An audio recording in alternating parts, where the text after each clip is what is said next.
Hi, I'm Wendy Ventura from Blossoming Midlife.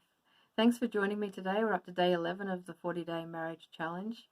And if you've missed the last 10, you can find them on the link. I've left it either above or below the video, where it's got the complete 40 set of challenges there.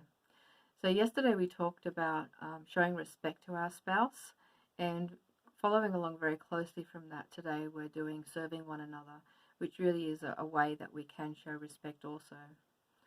I'd love to hear how you went with yesterday's though. I noticed with me, I do have a bit of a tendency to cut my husband off, which I caught myself doing a couple of times. So I've noticed that that's something I'm going to have to work on to be able to be more respectful to him.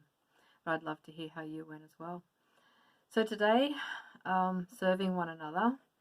The challenge is over the next 24 hours to be able to choose a way to serve your spouse.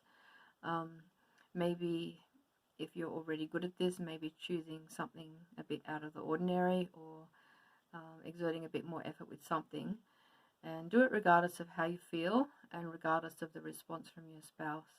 And notice if you have any resistance to serving and what might be lying beneath that, so that it might be able to be addressed. It's actually a real honour and a privilege to be able to serve someone that we love and care about, and in a really strong and healthy relationship, it will naturally be our desire to want to serve our spouse. However, there will be times in every marriage where we don't exactly feel loving and it won't be so natural. So today's just a good reminder of the importance of serving, and just getting into that habit and that mindset, so that on the tougher days we can still go ahead and serve in some way or some capacity. And it does make a huge difference in our marriage and to our spouse. In fact, even if and especially on those days when we don't feel like serving, perhaps even your marriage might not be in a good place, serving our spouse is one of the most effective ways of getting the ball rolling and being able to get back on track with our relationship.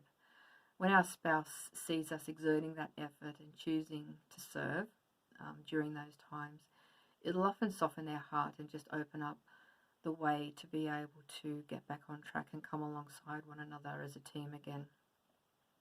It's just a good reminder and a visual, serving is often very visual, to see that we are on the same team and we are there to support them. And Jesus was our best example of being a servant and humbling himself. And the ironic thing is that when we humble ourselves, God will lift us up, as he did with Jesus. And as we humble ourselves, we become others centered, which is so essential in a marriage where we're living together, working together, and we really need to consider each other in everything that we do. And making sacrifices is all a part of that. So having the same team mindset, as we talked about in an earlier challenge, and serving one another will allow us to be able to just dwell together in unity. And as husband and wife, we have such different roles, different needs, different desires, experiences, and different skill sets too. So when one is weak, the other is able to be strong, and vice versa. We can serve and support one another in different ways to fill those gaps and to work together. But this team mindset, it's only really going to work properly when we're willing to serve instead of expecting to be served. And this requires us, as I said, to be humble, but also to be initiative. We don't want to wait for the other person to make the first move or to serve first, but be the person that's going to take that initiative to want to serve first, or to confess first, apologize first, volunteer to do some task first. The alternative to this is kind of ends up being like a bit of a standoff, where you might be ticked off with each other, and no one's going to make the first move, and pride gets in the way. Could end up with silent treatment, and then even separation, as you just end up going separate ways without coming back together again. So what if you're always the one that's serving, and what if your partner expects it and won't reciprocate that? Then I'd say that that's probably a sign that it's not a healthy relationship, and there's an unfair balance of responsibilities.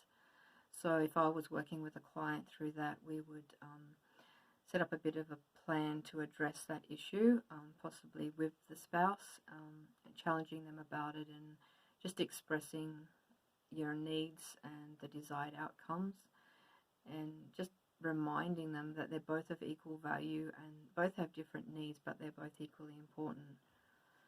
So also being mindful that we each serve and contribute to the marriage in different ways. So even though you might be the one stuck doing the dishes every night, you know, your spouse might be the one that's doing the mowing every weekend.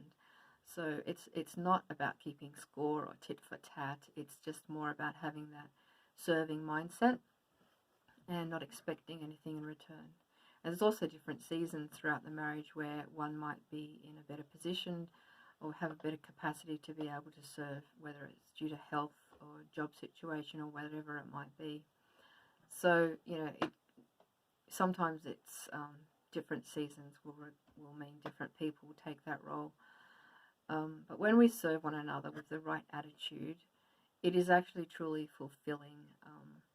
Even if at first we don't feel like serving, if we choose to take that action and to serve, the feelings will actually often follow, and then we can end up reaping the benefits and enjoying the results of that.